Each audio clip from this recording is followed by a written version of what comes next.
ಶಾಂತಿ. ಮುಳ್ಳಿಯ ದಿನಾಂಕ 12/8/2025. ಪ್ರಾತಃ ಮುಳ್ಳಿ ಬಾಪ್ತದ ಮಧುವನ. ತಂದೆ ತಿಳಿಸುತ್ತಾರೆ, ಮಧುರ ಮಕ್ಕಳೇ, ನಿಮಗೆ ಸರ್ವೀಸಿನಲ್ಲಿ ಬಹಳ ಉಮಂಗ ಬರಬೇಕು. ಜ್ಞಾನ ಯೋಗ ಇದ್ದಾಗ ಬೇರೆಯವರಿಗೂ ಕಲಿಸಿ ಸರ್ವೀಸನ್ನು ವೃದ್ಧಿ ಮಾಡಿರಿ. ಪ್ರಶ್ನೆ: ಸರ್ವೀಸಿನಲ್ಲಿ ಉಮಂಗ ಬರದೇ ಇರಲು ಕಾರಣವೇನಾಗಿದೆ? ಯಾವ ವಿಘ್ನದ ಕಾರಣ ಉಮಂಗವೂ ಬರುವುದಿಲ್ಲ? ಉತ್ತರ: ಎಲ್ಲದಕ್ಕಿಂತಲೂ ದೊಡ್ಡ ವಿಘ್ನ ಅಪವಿತ್ರ ದೃಷ್ಟಿಯಾಗಿದೆ. ಈ ಕಾಯಿಲೆಯು ಸರ್ವೀಸಿನಲ್ಲಿ ಉಮಂಗ ಬರಲು ಬಿಡುವುದಿಲ್ಲ. ಇದು ಬಹಳ ಕಠಿಣವಾದ ಕಾಯಿಲೆಯಾಗಿದೆ. ಒಂದು ವೇಳೆ ಅಪವಿತ್ರ ದೃಷ್ಟಿಯು ತಣ್ಣಗಾಗಿಲ್ಲ, ಗೃಹಸ್ಥ ವ್ಯವಹಾರದಲ್ಲಿ ಎರಡೂ ಚಕ್ರಗಳು ಸರಿಯಾಗಿ ನಡೆದಿಲ್ಲವೆಂದರೆ ಗೃಹಸ್ಥವು ಹೊರೆಯಾಗುತ್ತದೆ. ಹಗುರರಾಗಿ ಸರ್ವೀಸಿನಲ್ಲಿ ಉಮಂಗ ಬರುವುದಿಲ್ಲ. ಗೀತೆ: ಎದ್ದೇಳಿ ಪ್ರಿಯತಮೆರೆ ಎದ್ದೇಳಿ. ಓಂ ಶಾಂತಿ. ಮಧುರಾತಿ ಮಧುರ ಮಕ್ಕಳು, ಈ ಗೀತೆಯನ್ನು ಕೇಳಿದ್ದೀರಿ. ಇಂತಹ 2-4 ಒಳ್ಳೆಯ ಗೀತೆಗಳು ಎಲ್ಲರ ಬಳಿ ಇರಬೇಕು, ಅಥವಾ ಟೇಪ್ನಲ್ಲಿ ಭರ್ತಿ ಮಾಡಿರಿ. ಈ ಗೀತೆಗಳು ಮನುಷ್ಯರಿಂದ ಮಾಡಲ್ಪಟ್ಟಿವೆ. ಡ್ರಾಮಾನುಸಾರ ಯಾವುದು ಮಕ್ಕಳ ಕೆಲಸಕ್ಕೆ ಬರುತ್ತದೆಯೋ ಅದು ಟಚ್ ಆಗುತ್ತದೆ. ಇಂತಹ ಗೀತೆಗಳು ಮಕ್ಕಳು ಕೇಳುವುದರಿಂದ ನಶೆ ಏರುತ್ತದೆ. ಈಗ ನಾವು ಹೊಸ ರಾಜ್ಯವನ್ನು ಸ್ಥಾಪನೆ ಮಾಡುತ್ತಿದ್ದೇವೆ ಎಂಬ ನಶೆಯು ಮಕ್ಕಳಿಗಿರಬೇಕು. ಹೇಗೆ? ಯಾರಾದರೂ ಯುದ್ಧ ಮಾಡುತ್ತಿದ್ದರೆ ಅವರಿಗೆ ವಿಚಾರ ಬರುತ್ತದೆ, ನಾವು ಇವರಿಂದ ರಾಜ್ಯವನ್ನು ಪಡೆಯುತ್ತೇವೆ, ಇವರ ರಾಜ್ಯವು ನಮ್ಮ ಕೈಗೆ ಬರುತ್ತದೆ ಎಂದು. ಆದರೆ ಅವರೆಲ್ಲರೂ ಅಲ್ಪ ಕಾಲದ ರಾಜ್ಯಕ್ಕೋಸ್ಕರ ಯುದ್ಧ ಮಾಡುತ್ತಾರೆ. ನೀವು ಮಕ್ಕಳ ಯುದ್ಧವು ಮಾಯೆಯ ಜೊತೆ ಇದೆ. ಅದು ನೀವು ಮಕ್ಕಳ ವಿನಃ ಬೇರೆ ಯಾರಿಗೂ ಗೊತ್ತಿಲ್ಲ. ನೀವು ತಿಳಿದುಕೊಂಡಿದ್ದೀರಿ, ನೀವೀಗ ಈ ವಿಶ್ವದ ಮೇಲೆ ಗುಪ್ತ ರೀತಿಯಲ್ಲಿ ರಾಜ್ಯ ಸ್ಥಾಪನೆ ಮಾಡುತ್ತಿದ್ದೀರಿ, ಅಥವಾ ತಂದೆಯಿಂದ ಆಸ್ತಿಯನ್ನು ಪಡೆಯುತ್ತಿದ್ದೀರಿ. ಇದಕ್ಕೆ ವಾಸ್ತವದಲ್ಲಿ ಯುದ್ಧವೆಂದು ಹೇಳುವುದಿಲ್ಲ. ಡ್ರಾಮಾನುಸಾರ ಯಾರು ಸತೋ ಪ್ರಧಾನರಿದ್ದರೂ ಅವರು ತಮೋ ಪ್ರಧಾನರಾಗಿದ್ದಾರೆ. ಈಗ ಮತ್ತೆ ಸತೋ ಪ್ರಧಾನರಾಗಬೇಕು. ನಿಮಗೆ ನಿಮ್ಮ ಜನ್ಮಗಳ ಕತೆ ಗೊತ್ತಿಲ್ಲ. ಈಗ ತಂದೆಯು ತಿಳಿಸುತ್ತಿದ್ದಾರೆ, ಬೇರೆ ಧರ್ಮದವರಿಗೆ ಈ ಜ್ಞಾನವು ಸಿಗುವಂತಹ ಅವಕಾಶವೇ ಇಲ್ಲ. ತಂದೆಯು ಕುಳಿತು ನೀವು ಮಕ್ಕಳಿಗೆ ಎಲ್ಲವನ್ನು ತಿಳಿಸುತ್ತಿದ್ದಾರೆ. ಧರ್ಮದಲ್ಲಿಯೇ ಶಕ್ತಿ ಇದೆ ಎಂದು ಗಾಯನವಿದೆ. ನಮ್ಮ ಧರ್ಮ ಯಾವುದೆಂದು ಭಾರತವಾಸಿಗಳಿಗೆ ತಿಳಿದಿಲ್ಲ.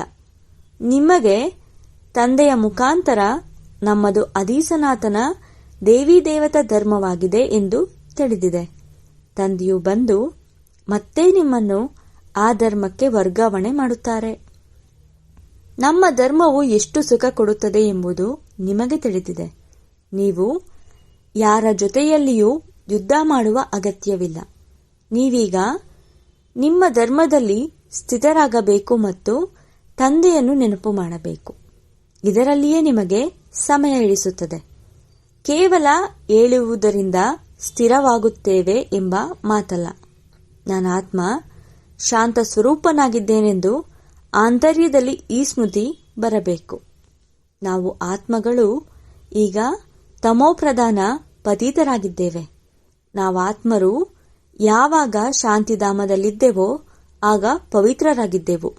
ಮತ್ತೆ ಪಾತ್ರ ಅಭಿನಯಿಸುತ್ತಾ ತಮೋಪ್ರಧಾನರಾಗಿದ್ದೇವೆ. ಈಗ ಮತ್ತೆ ಪವಿತ್ರರಾಗಿ ಹಿಂತಿರುಗಿ ಮನೆಗೆ ಹೋಗಬೇಕಾಗಿದೆ. ತಂದೆಯಿಂದ ಆಸ್ತಿಯನ್ನು ಪಡೆಯುವುದಕ್ಕೆ ತಮ್ಮನ್ನು ಆತ್ಮ ನಿಶ್ಚಯ ಮಾಡಿಕೊಂಡು ನನ್ನನ್ನು ನೆನಪು ಮಾಡಿ. ನಾವು ಈಶ್ವರನ ಸಂತಾನರೆಂದು ನಿಮಗೆ ನಶೆ ಹೇರುತ್ತದೆ. ತಂದೆಯನ್ನು ನೆನಪು ಮಾಡುವುದರಿಂದಲೇ ವಿಕರ್ಮ ವಿನಾಶವಾಗುತ್ತದೆ. ನೆನಪಿನಿಂದ ನಾವು ಪವಿತ್ರರಾಗಿ ಮತ್ತೆ ಶಾಂತಿಧಾಮಕ್ಕೆ ಹೋಗುತ್ತೇವೆ ಎಂಬುದು ಎಷ್ಟು ಸಹಜವಾಗಿದೆ. ಪ್ರಪಂಚದವರಿಗೆ ಈ ಶಾಂತಿಧಾಮ ಸುಖಧಾಮ ಏನೆಂಬುದು ತಿಳಿದಿಲ್ಲ. ಈ ಮಾತು ಯಾವುದೇ ಶಾಸ್ತ್ರದಲ್ಲಿಯೂ ಇಲ್ಲ. ಜ್ಞಾನಸಾಗರನ ಗೀತೆ ಒಂದೇ ಆಗಿದೆ, ಅದರ ಹೆಸರನ್ನು ಬದಲಾವಣೆ ಮಾಡಲಾಗಿದೆ. ಸರ್ವರ ಸದ್ಗತಿದಾತ ಜ್ಞಾನಸಾಗರ ಆ ಪರಮಪಿತ ಪರಮಾತ್ಮನೇ ಆಗಿದ್ದಾರೆ. ಬೇರೆ ಯಾರಿಗೂ ಜ್ಞಾನವಂತರೆಂದು ಹೇಳುವುದಿಲ್ಲ. ಯಾವಾಗ ಅವರು ಬಂದು ಜ್ಞಾನ ಕೊಡುತ್ತಾರೆಯೋ ಆಗ ನೀವು ಜ್ಞಾನವಂತರಾಗುತ್ತೀರಿ. ಈಗ ಎಲ್ಲರೂ ಭಕ್ತರಾಗಿದ್ದಾರೆ. ನೀವು ಭಕ್ತರೇ ಆಗಿದ್ದೀರಿ. ಈಗ ಮತ್ತೆ ನೀವು ಜ್ಞಾನವಂತರಾಗುತ್ತಿದ್ದೀರಿ.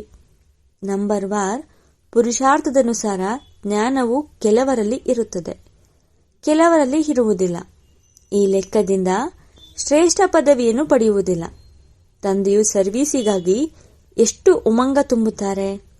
ಅನ್ಯರಿಗೆ ತಿಳಿಸಲು ಮಕ್ಕಳಲ್ಲಿ ಇನ್ನೂ ಆ ಶಕ್ತಿ ಬಂದಿಲ್ಲ. ಇಂತಹ ಯುಕ್ತಿಗಳನ್ನು ರಚಿಸಿ ಬಲೆ ಮಕ್ಕಳು ಶ್ರಮಪಟ್ಟು ಸಮ್ಮೇಳನಗಳನ್ನು ಮಾಡುತ್ತಾರೆ. ಗೋಪರಲ್ಲಿ ಅಣ್ಣಂದಿರಲ್ಲಿ ಸ್ವಲ್ಪ ಶಕ್ತಿ ಇದೆ. ಸಂಘಟನೆಯಲ್ಲಿ ಸೇರಿ ಯುಕ್ತಿಯನ್ನು ರಚಿಸಬೇಕು. ಸರ್ವಿಸ್ ಹೇಗೆ ವೃದ್ಧಿ ಮಾಡುವುದೆಂದು ಅವರಿಗೆ ವಿಚಾರ ಬರುತ್ತದೆ. ಬಲೆ ಹೆಸರು ಶಕ್ತಿದಳ ಎಂದಾಗಿದ್ದರೂ ಸಹ ಓದು ಬರಹ ಇಲ್ಲ. ಕೆಲವರು ಅವಿದ್ಯಾವಂತರು ಓದಿರುವವರಿಗೆ ಬಹಳ ಚೆನ್ನಾಗಿ ಓದಿಸುತ್ತಾರೆ. ಅಪವಿತ್ರ ದೃಷ್ಟಿಯು ಬಹಳ ನಷ್ಟ ಮಾಡುತ್ತದೆ ಎಂದು ತಂದೆಯು ತಿಳಿಸುತ್ತಾರೆ. ಇದು ದೊಡ್ಡ ಕಾಯಿಲೆಯಾಗಿರುವ ಕಾರಣ ಉಮಂಗ ಬರುವುದಿಲ್ಲ. ತಂದೆಯು ಕೇಳುತ್ತಾರೆ, ನೀವು ಯುಗಲ್ ಆಗಿದ್ದೀರಿ ಎಂದರೆ 2 ಚಕ್ರಗಳು ಸರಿಯಾಗಿ ನಡೆಯುತ್ತಿದೆಯೇ? ಒಂದು ಕಡೆ ಎಷ್ಟು ದೊಡ್ಡ ದೊಡ್ಡ ಸೈನಿಕರಿದ್ದಾರೆ. ಸ್ತ್ರೀಯರ ಗುಂಪು ಇದೆ. ಅವರೆಲ್ಲರಿಗೂ ಓದು ಬರಹ ಬರುತ್ತದೆ. ಅಂತವರಿಗೆ ಸಹಯೋಗವೂ ಸಿಗುತ್ತದೆ. ಆದರೆ ನೀವಿಲ್ಲಿ ಗುಪ್ತವಾಗಿದ್ದೀರಿ. ಬ್ರಹ್ಮಕುಮಾರ ಕುಮಾರಿಯರು ಏನು ಮಾಡುತ್ತಾರೆಂಬುದು ಯಾರಿಗೂ ಗೊತ್ತಿಲ್ಲ. ನಿಮ್ಮಲ್ಲಿಯೂ ನಂಬರ್ 1 ಇದ್ದಾರೆ. ಗೃಹಸ್ಥ ವ್ಯವಹಾರವೇ ತಲೆಯ ಮೇಲಿರುವ ಕಾರಣ ಬಾಗಿಬಿಟ್ಟಿದ್ದಾರೆ. ಬ್ರಹ್ಮಕುಮಾರ ಕುಮಾರಿಯರೆಂದು ಹೇಳಿಕೊಂಡರೂ ಸಹ ಅಪವಿತ್ರ ದೃಷ್ಟಿಯು ತಣ್ಣಗಾಗಿರುವುದಿಲ್ಲ. 2 ಚಕ್ರಗಳು ಒಂದೇ ಸಮಾನ ನಡೆಯಲು ಕಷ್ಟವಾಗಿರುತ್ತದೆ. ತಂದೆಯು ಮಕ್ಕಳಿಗೆ ಸರ್ವಿಸ್ ಮಾಡುವುದಕ್ಕೋಸ್ಕರ ತಿಳಿಸುತ್ತಿರುತ್ತಾರೆ. ಕೆಲವರು ಧನವಂತರಾಗಿದ್ದರೂ ಉಮಂಗವಿರುವುದಿಲ್ಲ. ಹಣದ ಹಸಿವುಳ್ಳವರಾಗಿರುತ್ತಾರೆ. ಮಕ್ಕಳಿರುವುದಿಲ್ಲವೆಂದರೂ ದತ್ತು ಮಾಡಿಕೊಳ್ಳುತ್ತಾರೆ. ಬಾಬಾ, ನಾವು ಕುಳಿತಿದ್ದೇವೆ, ನಾವು ದೊಡ್ಡ ಮನೆಯನ್ನು ತೆಗೆದುಕೊಂಡು ಕೊಡುತ್ತೇವೆಂಬ ಉತ್ಸವವೂ ಬರುವುದಿಲ್ಲ. ದೆಹಲಿಯು ರಾಜಧಾನಿ ಹಾಗೂ ಮುಖ್ಯ ಕೇಂದ್ರವಾಗಿರುವ ಕಾರಣ ತಂದೆಯ ದೃಷ್ಟಿಯು ವಿಶೇಷವಾಗಿ ದೆಹಲಿಯ ಮೇಲಿದೆ.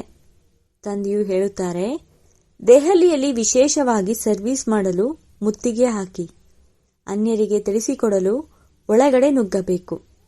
ಪಾಂಡವರಿಗೆ ಕೌರವರಿಂದ 3 ಅಡಿ ಭೂಮಿಯೂ ಸಿಗಲಿಲ್ಲವೆಂದು ಗಾಯನವಿದೆ. ಕೌರವ ಎಂಬ ಅಕ್ಷರವು ಗೀತೆಯಲ್ಲಿದೆ. ಭಗವಂತನು ಬಂದು ರಾಜಯೋಗವನ್ನು ಕಲಿಸಿರುವ ಕಾರಣ ಅದರ ಹೆಸರು ಗೀತೆ ಎಂದು ಇಡಲಾಗಿದೆ. ಆದರೆ ಗೀತೆಯ ಭಗವಂತನನ್ನು ಮರೆತಿದ್ದಾರೆ. ಆ ಕಾರಣ ತಂದೆಯು ಗಳಿಗೆಗಳಿಗೆಗೂ ಮುಖ್ಯವಾಗಿ ಇದೇ ವಿಷಯದ ಪ್ರತಿ ತಿಳಿಸಿ ಎಂದು ಹೇಳುತ್ತಿರುತ್ತಾರೆ. ಬನಾರಸಿ ವಿದ್ಯುತ್ ಮಂಡಳಿಯವರಿಗೆ ತಿಳಿಸಿ. ಮೊದಲೆಲ್ಲ ತಂದೆಯು ಹೇಳುತ್ತಿದ್ದರು, ಬಾಬಾ ಯುಕ್ತಿಯನ್ನು ಹೇಳುತ್ತಿರುತ್ತಾರೆ. ಮಕ್ಕಳು ಬಹಳ ಪ್ರಯತ್ನ ಪಡಬೇಕು. ತಂದೆಯು ಪದೇ ಪದೇ ತಿಳಿಸುತ್ತಾರೆ, ನಂಬರ್ 1 ದೆಹಲಿಯಲ್ಲಿ ಯುಕ್ತಿಯನ್ನು ರಚಿಸಿ. ಸಂಘಟನೆಯಲ್ಲಿಯೂ ಇದರ ಪ್ರತಿ ವಿಚಾರ ಮಾಡಿ. ಮುಖ್ಯವಾದ ಮಾತು ದೆಹಲಿಯಲ್ಲಿ ಹೇಗೆ ದೊಡ್ಡ ಮೇಳ ಮಾಡಬೇಕು ಎಂಬುದಾಗಿದೆ. ಅವರು ದೆಹಲಿಯಲ್ಲಿ ಬಹಳ ಉಪವಾಸ ಸತ್ಯಾಗ್ರಹ ಮಾಡುತ್ತಾರೆ. ನೀವೇನು ಅಂತಹ ಕೆಲಸ ಮಾಡುವ ಹಾಗಿಲ್ಲ. ಒಡೆದಾಟ ಜಗಳವೂ ಇಲ್ಲ. ಕೇವಲ ನೀವು ಮಲಗಿರುವವರನ್ನು ಜಾಗೃತಗೊಳಿಸುತ್ತೀರಿ. ದೆಹಲಿಯಲ್ಲಿರುವವರಾಗಿರಿಗಾಗಿಯೇ ನೀವು ಪರಿಶ್ರಮ ಪಡಬೇಕು. ಕಲ್ಪದ ಹಿಂದಿನಂತೆ ಸೃಷ್ಟಿಗೂ ಮಾಲೀಕರಾಗುತ್ತೀರಿ ಹಾಗೂ ಬ್ರಹ್ಮಾಂಡಕ್ಕೂ ಮಾಲೀಕರಾಗುತ್ತೀರಿ ಎಂಬುದು ನಿಮಗೆ ತಿಳಿದಿದೆ. ಇದು ಪಕ್ಕಾ ಆಗಿದೆ. ವಿಶ್ವದ ಮಾಲೀಕರಂತೂ ಆಗಲೇಬೇಕು. ಅಲ್ಲಿ ಜ್ಞಾನದ ಗೋಲಿಯನ್ನು ಒಡೆಯುವುದಕ್ಕೆ ಈಗ ನಿಮಗೆ 3 ಅಡಿ ಭೂಮಿಯು ರಾಜಧಾನಿಯಲ್ಲಿಯೇ ಬೇಕಾಗಿದೆ. ಗಣ್ಯ ವ್ಯಕ್ತಿಗಳಿಗೆ ಸಂದೇಶ ಕೊಡಬೇಕು. ಈ ಸಮಯದಲ್ಲಿ ಭಾರತದ ಬಡವರ ಸೇವೆಯನ್ನು ಮಾಡುವುದಕ್ಕೆ ತಂದೆಯು ಬಂದಿದ್ದಾರೆ. ದೆಹಲಿಯಲ್ಲಿ ಬಹಳ ಸರ್ವಿಸ್ ಮಾಡಬೇಕು. ಬಾಬಾ ಸೂಚನೆಯನ್ನು ಕೊಡುತ್ತಿರುತ್ತಾರೆ. ಬಾಬಾ ನಮ್ಮ ಗಮನವನ್ನು ಸೆಳೆಯುತ್ತಿದ್ದಾರೆ ಎಂದು ದೆಹಲಿಯಲ್ಲಿರುವವರು ತಿಳಿಯುತ್ತಾರೆ. ಪರಸ್ಪರ ಕ್ಷೀರಖಂಡವಾಗಿರಬೇಕು. ತಾವು ಪಾಂಡವರು ಕೋಟೆಯನ್ನು ನಿರ್ಮಿಸಬೇಕು. ಅದು ದೆಹಲಿಯಲ್ಲಿಯೇ ಆಗಬೇಕಾಗಿದೆ. ಇದರಲ್ಲಿ ಬುದ್ಧಿಯು ಬಹಳ ಚೆನ್ನಾಗಿರಬೇಕು. ಬಹಳಷ್ಟು ಮಾಡಿ ತೋರಿಸಬಹುದು. ನಮ್ಮ ದೇಶ ಭಾರತ, ನಾವು ಈ ರೀತಿ ಮಾಡುತ್ತೇವೆಂದು ಹಾಡನ್ನು ಹಾಡುತ್ತಾರೆ. ಆದರೆ ಅವರಲ್ಲಿ ಸ್ವಲ್ಪವೂ ಧೈರ್ಯವಿಲ್ಲ. ವಿದೇಶಿಯರ ಕೈವಾಡವಿಲ್ಲದೆ ಅವರು ಮೇಲೆ ಬರಲು ಆಗುವುದಿಲ್ಲ. ಆದರೆ ನಿಮಗೆ ಬೇಹದ್ದಿನ ತಂದೆಯಿಂದ ಬಹಳ ಸಹಯೋಗ ಸಿಗುತ್ತಿದೆ. ಇಷ್ಟು ಸಹಯೋಗವನ್ನು ಬೇರೆ ಯಾರೂ ಕೊಡುವುದಕ್ಕಾಗುವುದಿಲ್ಲ. ಈಗ ಬಹಳ ಬೇಗನೆ ಕೋಟೆಯನ್ನು ರಚಿಸಬೇಕು. ನೀವು ಮಕ್ಕಳಿಗೆ ತಂದೆಯು ವಿಶ್ವದ ಆಸ್ತಿ ಕೊಡುತ್ತಾರೆಂದರೆ ನಿಮ್ಮಲ್ಲಿ ಉತ್ಸಾಹವೂ ಇರಬೇಕು. ಬಹಳ ಮಕ್ಕಳ ಬುದ್ಧಿಯು ಅಲ್ಲಸಲ್ಲದ ಮಾತುಗಳಲ್ಲಿ ಸಿಕ್ಕಿಹಾಕಿಕೊಂಡಿರುತ್ತದೆ. ಹೆಚ್ಚಿನದಾಗಿ ಬಂಧನಗಳ ಆಪತ್ತು ಮಾತೆಯರಿಗೆ ಬರುತ್ತದೆ. ಅಣ್ಣಂದಿರಿಗೆ ಅಷ್ಟೊಂದು ಬರುವುದಿಲ್ಲ. ಮಾತೆಯರಿಗೆ ಅಬಲೆಯರೆಂದು ಹೇಳುತ್ತಾರೆ. ಪುರುಷರಿಗೆ ಶಕ್ತಿವಂತರೆಂದು ಹೇಳುತ್ತಾರೆ.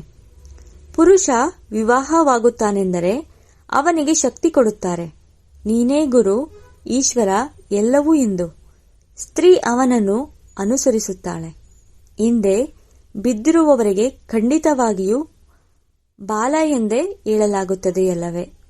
ಪತಿಯಲ್ಲಿ ಮೋಹ ಮತ್ತು ಮಕ್ಕಳಲ್ಲಿ ಮೋಹ. ಆದರೆ ಪುರುಷನಿಗೆ ಇಷ್ಟೊಂದು ಮೋಹವಿರುವುದಿಲ್ಲ. ಅವರಿಗೆ ಒಂದು ಚಪ್ಪಲಿ ಅಂದರೆ ಪತ್ನಿ ಹೋದರೆ ಇನ್ನೊಂದು ಮತ್ತೆ ಮತ್ತೊಂದು ಹವ್ಯಾಸವಾಗಿ ಬಿಟ್ಟಿರುತ್ತದೆ. ಬಾಬಾ ತಿಳಿಸುತ್ತಾರೆ, ಇದನ್ನು ಸಹ ದಿನಪತ್ರಿಕೆಯಲ್ಲಿ ಹಾಕಿಸಿ. ಮಕ್ಕಳು ತಂದೆಯನ್ನು ಪ್ರತ್ಯಕ್ಷ ಮಾಡಬೇಕು. ಇದನ್ನು ತಿಳಿಸುವುದು ನಿಮ್ಮ ಕೆಲಸವಾಗಿದೆ. ತಂದೆಯ ಜೊತೆಯಲ್ಲಿ ದಾದಾರವರು ಇದ್ದಾರೆ. ಇವರು ಹೊರಗಡೆ ಹೋಗುವುದಿಲ್ಲ. ಶಿವ ತಂದೆಯೇ ಇದನ್ನು ನಮಗೆ ಹೇಳಿ, ನಮ್ಮ ಮೇಲೆ ಇಂತಹ ಆಪತ್ತು ಬಂದಿದೆ, ಇದಕ್ಕೆ ನೀವು ಸಲಹೆಯನ್ನು ನೀಡಿ ಎಂದು ತಂದೆಯನ್ನು ಕೇಳುತ್ತಾರೆ. ಪತಿತರನ್ನು ಪಾವನ ಮಾಡುವುದಕ್ಕಾಗಿಯೇ ತಂದೆಯು ಬಂದಿದ್ದಾರೆ. ತಂದೆಯು ತಿಳಿಸುತ್ತಾರೆ, ನೀವು ಮಕ್ಕಳಿಗೆ ಎಲ್ಲದರ ಜ್ಞಾನವೂ ಸಿಗುತ್ತಿದೆ. ಪ್ರಯತ್ನಪಟ್ಟು ಒಟ್ಟಾಗಿ ಸೇರಿ ಸಲಹೆಯನ್ನು ತೆಗೆಯಿರಿ. ನೀವು ಮಕ್ಕಳೀಗ ವಿಹಂಗ ಮಾರ್ಗದ ಸೇವೆಯ ತಮಾಷೆಯನ್ನು ತೋರಿಸಬೇಕು. ಇರುವೆ ಸಮಾನದ ಮಾರ್ಗವಂತೂ ನಡೆಯುತ್ತಲೇ ಬಂದಿದೆ. ಆದರೆ ಈಗ ಅನೇಕರ ಕಲ್ಯಾಣ ಮಾಡುವಂತಹ ತಮಾಷೆಯನ್ನು ತೋರಿಸಿ. ತಂದೆಯು ಇದನ್ನು ಕಲ್ಪದ ಹಿಂದೆಯೂ ತಿಳಿಸಿದ್ದರು, ಈಗಲೂ ತಿಳಿಸುತ್ತಿದ್ದಾರೆ. ಅನೇಕರ ಬುದ್ಧಿಯು ಒಂದಲ್ಲ ಒಂದು ಕಡೆ ಸಿಕ್ಕಿ ಹಾಕಿಕೊಂಡಿದೆ. ಉಮಂಗವೇ ಇಲ್ಲ. ತಕ್ಷಣ ದೇಹಾಭಿಮಾನದಲ್ಲಿ ಬಂದು ಬಿಡುತ್ತಾರೆ. ದೇಹದ ಅಭಿಮಾನವೇ ಸತ್ಯನಾಶ ಮಾಡುತ್ತದೆ. ಈಗ ತಂದೆಯು ಸತ್ಯ ಶ್ರೇಷ್ಠರನ್ನಾಗಿ ಮಾಡುವುದಕ್ಕೆ ಎಷ್ಟು ಸಹಜ ಮಾತುಗಳನ್ನು ತಿಳಿಸುತ್ತಿದ್ದಾರೆ. ತಂದೆಯನ್ನು ನೆನಪು ಮಾಡಿದಾಗಲೇ ಶಕ್ತಿಯು ಬರುತ್ತದೆ, ಇಲ್ಲವೆಂದರೆ ಸಿಗುವುದಿಲ್ಲ. ಬಲೆ ಸೇವಾ ಕೇಂದ್ರವನ್ನು ಸಂಪಾಲನೆ ಮಾಡುತ್ತಾರೆ, ಆದರೆ ನಶೆಯೇ ಇರುವುದಿಲ್ಲ. ಏಕೆಂದರೆ ದೇಹಾಭಿಮಾನದಲ್ಲಿರುತ್ತಾರೆ. ಆತ್ಮಾಭಿಮಾನಿಯಾದಾಗ ನಶೆ ಹೇರುತ್ತದೆ. ನಾವು ಯಾರಿಗೆ ಮಕ್ಕಳಾಗಿದ್ದೇವೆ? ತಂದೆಯು ತಿಳಿಸುತ್ತಾರೆ, ಎಷ್ಟು ನೀವು ಆತ್ಮಾಭಿಮಾನಿಯಾಗುತ್ತೀರೋ ಅಷ್ಟು ನಿಮ್ಮಲ್ಲಿ ಬಲ ಬರುತ್ತದೆ. ಅರ್ಧಕಲ್ಪ ದೇಹಾಭಿಮಾನದ ನಶೆಯಲ್ಲಿದ್ದೀರಿ. ಈಗ ಆತ್ಮಾಭಿಮಾನಿಯಾಗುವುದರಲ್ಲಿ ಶ್ರಮ ಪಡಬೇಕಾಗಿದೆ. ತಂದೆಯು ಜ್ಞಾನ ಸಾಗರನಾಗಿದ್ದಾರೆ. ನಾವು ಜ್ಞಾನವನ್ನು ಪಡೆದಿದ್ದೇವೆ. ಅನೇಕರಿಗೆ ತಿಳಿಸುತ್ತೇವೆ ಎಂದಲ್ಲ, ಆದರೆ ನೆನಪಿನ ಅರಿತವೂ ಇರಬೇಕು. ಜ್ಞಾನ ಕತ್ತಿಯಾಗಿದೆ, ನೆನಪು ಯಾತ್ರೆಯಾಗಿದೆ. ಎರಡು ಬೇರೆ ಬೇರೆಯಾಗಿದೆ. ಜ್ಞಾನದಲ್ಲಿ ನೆನಪಿನ ಯಾತ್ರೆಯ ಅರಿತಬೇಕು. ಇದು ಇಲ್ಲವೆಂದರೆ ಕಟ್ಟಿಗೆಯ ಕತ್ತಿಯಾಗಿ ಬಿಡುತ್ತದೆ. ಸಿಖ್ಖರು ಕತ್ತಿಗೆ ಎಷ್ಟೊಂದು ಮಾನ್ಯತೆಯನ್ನು ಕೊಡುತ್ತಾರೆ. ಅದು ಯುದ್ಧ ಮಾಡುವ ಹಿಂಸೆಯ ಕತ್ತಿಯಾಗಿದ್ದು, ವಾಸ್ತವದಲ್ಲಿ ಗುರುಗಳು ಯುದ್ಧ ಮಾಡುವುದಿಲ್ಲ. ಅವರು ಅಹಿಂಸಾ ಪ್ರವೃತ್ತಿಯುಳ್ಳವರಾಗಬೇಕಲ್ಲವೇ? ಯುದ್ಧದಿಂದ ಸದ್ಗತಿಯಾಗುತ್ತದೆಯೇ? ನಿಮ್ಮದು ಇಲ್ಲಿ ಯೋಗದ ಮಾತಾಗಿದೆ. ನೆನಪಿನ ಬಲವಿಲ್ಲದೆ ಜ್ಞಾನದ ಕತ್ತಿಯು ಕೆಲಸ ಮಾಡುವುದಿಲ್ಲ. ಅಪವಿತ್ರ ದೃಷ್ಟಿಯು ಬಹಳ ನಷ್ಟವನ್ನುಂಟು ಮಾಡುತ್ತದೆ. ಆತ್ಮವು ಕಿವಿಯ ಮೂಲಕ ಕೇಳುತ್ತದೆ. ತಂದೆಯು ತಿಳಿಸುತ್ತಾರೆ, ನೀವು ನೆನಪಿನಲ್ಲಿ ಮಸ್ತರಾಗಿದ್ದಾಗ ಸರ್ವಿಸ್ ವೃದ್ಧಿಯಾಗುತ್ತದೆ. ಕೆಲವೊಮ್ಮೆ ನಮ್ಮ ಸಂಬಂಧಿಗಳು ಕೇಳುವುದೇ ಇಲ್ಲವೆಂದು ತಂದೆಗೆ ಹೇಳುತ್ತಾರೆ. ಆಗ ತಂದೆಯು ತಿಳಿಸುತ್ತಾರೆ, ನೆನಪಿನ ಯಾತ್ರೆಯಲ್ಲಿ ಕಚ್ಚಾ ಇದ್ದೀರಿ, ಆದ್ದರಿಂದ ಜ್ಞಾನದ ಕತ್ತಿ ಕೆಲಸ ಮಾಡುತ್ತಿಲ್ಲ. ನೆನಪಿನಲ್ಲಿರುವ ಶ್ರಮಪಡಿ, ಇದು ಗುಪ್ತ ಶ್ರಮವಾಗಿದೆ. ಮುರಳಿ ನುಡಿಸುವುದು ಪ್ರತ್ಯಕ್ಷವಾದ ಕೆಲಸ, ನೆನಪು ಗುಪ್ತವಾಗಿದೆ. ಯಾವುದರಿಂದ ಶಕ್ತಿಯು ಸಿಗುತ್ತದೆ? ಜ್ಞಾನದಿಂದ ಶಕ್ತಿಯೂ ಸಿಗುವುದಿಲ್ಲ. ನೆನಪಿನ ಬಲದಿಂದಲೇ ಪತಿತರಿಂದ ಪಾವನರಾಗುತ್ತೀರಿ. ಸಂಪಾದನೆಗೆ ಪುರುಷಾರ್ಥ ಮಾಡಬೇಕು. ಮಕ್ಕಳಲ್ಲಿ ಯಾವಾಗ ನೆನಪು ಏಕರಸವಾಗಿರುತ್ತದೆ, ಸ್ಥಿತಿಯು ಚೆನ್ನಾಗಿರುತ್ತದೆಯೋ ಆಗ ಬಹಳ ಖುಷಿ ಇರುತ್ತದೆ. ಮತ್ತು ಯಾವಾಗ ನೆನಪು ಚೆನ್ನಾಗಿರುವುದಿಲ್ಲ, ಯಾವುದೋ ಮಾತಿನಲ್ಲಿ ಗುಟುಕರಿಸುತ್ತಿರುತ್ತಾರೆ, ಆಗ ಖುಷಿಯನ್ನು ಕಳೆದುಕೊಳ್ಳುತ್ತಾರೆ. ವಿದ್ಯಾರ್ಥಿಗಳಿಗೆ ಶಿಕ್ಷಕರು ನೆನಪಿಗೆ ಬರುವುದಿಲ್ಲವೇ? ಇಲ್ಲಿ ನೀವು ಮನೆಯಲ್ಲಿದ್ದರೂ ಎಲ್ಲ ಮಾಡುತ್ತಿದ್ದರೂ ಶಿಕ್ಷಕರನ್ನು ನೆನಪು ಮಾಡಬೇಕು. ಈ ಶಿಕ್ಷಕನಿಂದ ಬಹಳ ಶ್ರೇಷ್ಠ ಪದವಿ ಸಿಗುತ್ತದೆ. ಗೃಹಸ್ಥ ವ್ಯವಹಾರದಲ್ಲಿಯೂ ಇರಿ, ಶಿಕ್ಷಕರ ನೆನಪು ಬಂದಾಗ ತಂದೆ ಹಾಗೂ ಗುರುವಿನ ನೆನಪು ಬರುತ್ತದೆ. ಎಷ್ಟು ಪ್ರಕಾರವಾಗಿ ತಂದೆಯು ತಿಳಿಸುತ್ತಿರುತ್ತಾರೆ. ಆದರೆ ಮನೆಯಲ್ಲಿ ಹಣ, ಸಂಪತ್ತು, ಮಕ್ಕಳು, ಮೊಮ್ಮಕ್ಕಳು ಎಲ್ಲವನ್ನು ನೋಡುತ್ತಾ ಮರೆತು ಬಿಡುತ್ತಾರೆ. ತಂದೆಯು ಬಹಳ ತಿಳಿಸುತ್ತಿರುತ್ತಾರೆ, ನೀವು ಆತ್ಮಗಳಿಗೆ ಸರ್ವಿಸ್ ಮಾಡಿ. ತಂದೆಯ ನೆನಪೇ ಶ್ರೇಷ್ಠವಾದ ಸೇವೆಯಾಗಿದೆ. ಮನಸ, ವಾಚ, ಕರ್ಮಣ, ಬುದ್ಧಿಯಲ್ಲಿ ತಂದೆಯ ನೆನಪಿರಲಿ. ಬಾಯಿಂದಲೂ ಜ್ಞಾನದ ಮಾತೇ ಹೇಳಿ. ಯಾರಿಗೂ ದುಃಖ ಕೊಡಬೇಡಿ.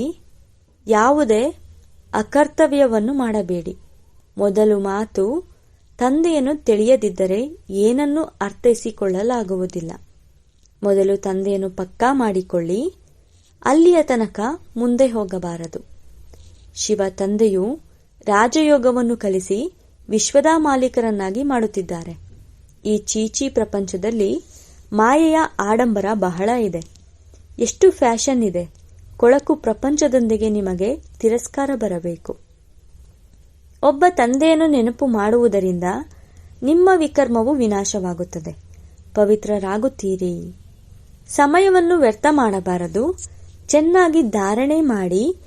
ಮಾಯಾ ಶತ್ರು ಅನೇಕರ ಬುದ್ಧಿಯನ್ನು ಕೆಡಿಸುತ್ತದೆ. ಕಮಾಂಡರ್ ತಪ್ಪು ಮಾಡಿದರೆ ಅವರನ್ನು ಕೆಲಸದಿಂದ ನಿವೃತ್ತಿಗೊಳಿಸುತ್ತಾರೆ. ಸ್ವಯಂ ಕಮಾಂಡರ್ಗೆ ನಾಚಿಕೆಯಾಗುತ್ತದೆ. ಮತ್ತೆ ರಾಜೀನಾಮೆಯನ್ನು ಕೊಟ್ಟು ಬಿಡುತ್ತಾರೆ. ಇಲ್ಲಿಯೂ ಹಾಗೆಯೇ ಆಗುತ್ತದೆ. ಒಳ್ಳೊಳ್ಳೆಯ ಕಮಾಂಡರರು ಸಹ ಪದಚ್ಯುತರಾಗುತ್ತಾರೆ. ಒಳ್ಳೆಯದು. ಮಧುರಾತಿ ಮಧುರ ಅಗಲಿ ಹೋಗಿ ಮರಳಿ ಸಿಕ್ಕಿರುವ ಮಕ್ಕಳ ಪ್ರತಿ ಮಾತಾಪಿತಾ ಬಾಪ್ದಾದರವರ ನೆನಪು, ಪ್ರೀತಿ ಹಾಗೂ ಸುಪ್ರಭಾತ. ಆತ್ಮಿಕ ಮಕ್ಕಳಿಗೆ ಆತ್ಮಿಕ ತಂದೆಯ ನಮಸ್ತೆ. ಆತ್ಮಿಕ ಬಾಪ್ದಾದರವರಿಗೆ ಆತ್ಮಿಕ ಮಕ್ಕಳ ನೆನಪು, ಪ್ರೀತಿ ಹಾಗೂ ನಮಸ್ತೆ ನಮಸ್ತೆ ನಮಸ್ತೆ. ಧಾರಣೆಗಾಗಿ ಮುಖ್ಯ ಸಾರ. ಮೊದಲನೇ ಪಾಯಿಂಟು, ನೆನಪಿನ ಗುಪ್ತ ಪರಿಶ್ರಮ ಪಡಬೇಕು. ನೆನಪಿನ ಮಸ್ತಿಯಲ್ಲಿ ಇರುವುದರಿಂದ ಸರ್ವಿಸ್ ಸ್ವತಃವಾಗಿ ವೃದ್ಧಿಯಾಗುತ್ತದೆ. ಮನಸ, ವಾಚ, ಕರ್ಮಣ ನೆನಪಿನಲ್ಲಿರುವ ಪುರುಷಾರ್ಥ ಮಾಡಬೇಕಾಗಿದೆ. ಎರಡನೇ ಪಾಯಿಂಟು, ಬಾಯಿಂದ ಜ್ಞಾನದ ಮಾತುಗಳನ್ನು ತಿಳಿಸಿ ಯಾರಿಗೂ ದುಃಖ ಕೊಡಬಾರದು. ಯಾವುದೇ ಅಕರ್ತವ್ಯ ಮಾಡಬೇಡಿ. ಆತ್ಮಾಭಿಮಾನಿಯಾಗುವ ಪರಿಶ್ರಮ ಪಡಬೇಕು. ವರದಾನ: ಕಬ್ಬಿಣ ಸಮಾನ ಆತ್ಮವನ್ನು ಪಾರಸವನ್ನಾಗಿ ಮಾಡುವಂತಹ ಮಾಸ್ಟರ್ ಪಾರಸನಾಥ್ ಭವ. ವಿವರಣೆ: ತಾವೆಲ್ಲರೂ ಪಾರಸನಾಥ ತಂದೆಯ ಮಕ್ಕಳು, ಮಾಸ್ಟರ್ ಪಾರಸನಾಥರಾಗಿರುವಿರಿ. ಆದ್ದರಿಂದ ಯಾವುದೇ ರೀತಿಯ ಲೋಹದಂತಹ ಆತ್ಮವಾಗಿರಲಿ, ಆದರೆ ನಿಮ್ಮ ಸಂಘದಿಂದ ಲೋಹವು ಸಹ ಪಾರಸವಾಗಿ ಬಿಡಬೇಕು. ಇದು ಲೋಹವಾಗಿದೆ ಎಂದು ಯೋಚಿಸಬೇಡಿ. ಪಾರಸದ ಕೆಲಸವಾಗಿದೆ ಲೋಹವನ್ನು ಪಾರಸ ಮಾಡುವುದು. ಇದೇ ಲಕ್ಷ್ಯ ಮತ್ತು ಲಕ್ಷಣ ಸದಾ ಸ್ಮೃತಿಯಲ್ಲಿಟ್ಟು ಪ್ರತಿ ಸಂಕಲ್ಪ, ಪ್ರತಿ ಕರ್ಮ ಮಾಡಬೇಕು. ಆಗ ಅನುಭವವಾಗುವುದು, ನಾನು ಆತ್ಮನ ಬೆಳಕಿನ ಕಿರಣಗಳು ಅನೇಕ ಆತ್ಮಗಳಿಗೆ ಚಿನ್ನದಂತೆ ಮಾಡುವ ಶಕ್ತಿಯನ್ನು ಕೊಡುತ್ತಿದೆ. ಸ್ಲೋಗನ್: ಪ್ರತಿ ಕಾರ್ಯ ಸಾಹಸದಿಂದ ಮಾಡಿ, ಆಗ ಸರ್ವರಿಂದ ಸಮ್ಮಾನ ಪ್ರಾಪ್ತಿಯಾಗುವುದು. ಅವ್ಯಕ್ತ ಸೂಚನೆ: ಸಹಜಯೋಗಿ ಆಗಬೇಕೆಂದರೆ ಪರಮಾತ್ಮನ ಪ್ರೀತಿಯ ಅನುಭವಿಯಾಗಿರಿ. ಪರಮಾತ್ಮನ ಪ್ರೀತಿ ಈ ಶ್ರೇಷ್ಠ ಬ್ರಾಹ್ಮಣ ಜನ್ಮದ ಆಧಾರವಾಗಿದೆ. ಹೇಳಲಾಗುತ್ತದೆ, ಎಲ್ಲಿ ಪ್ರೀತಿ ಇದೆ ಅಲ್ಲಿ ಜಗತ್ತಿದೆ, ಜೀವನವಿದೆ. ಪ್ರೀತಿ ಇಲ್ಲವೆಂದರೆ ಜೀವನವಿಲ್ಲ, ಜಗತ್ತಿಲ್ಲ. ಪ್ರೀತಿ ಸಿಕ್ಕಿದರೆ ಅರ್ಥಾತ್ ಜಗತ್ತೇ ಸಿಕ್ಕಿದೆ. ಪ್ರಪಂಚವು ಒಂದು ಹನಿಯ ಬಾಯಾರಿಕೆಯಲ್ಲಿದ್ದಾರೆ ಮತ್ತು ನೀವು ಮಕ್ಕಳದು ಈ ಪ್ರಭು ಪ್ರೀತಿಯೇ ಆಸ್ತಿಯಾಗಿದೆ. ಇದೇ ಪ್ರಭು ಪ್ರೀತಿಯಿಂದ ಬೆಳೆಯುತ್ತೀರಿ, ಅರ್ಥಾತ್ ಬ್ರಾಹ್ಮಣ ಜೀವನದಲ್ಲಿ ಮುಂದುವರಿಯುತ್ತೀರಿ. ಸದಾ ಪ್ರೀತಿಯ ಸಾಗರದಲ್ಲಿ ಲವಲೀನರಾಗಿರಿ. ಓಂ ಶಾಂತಿ.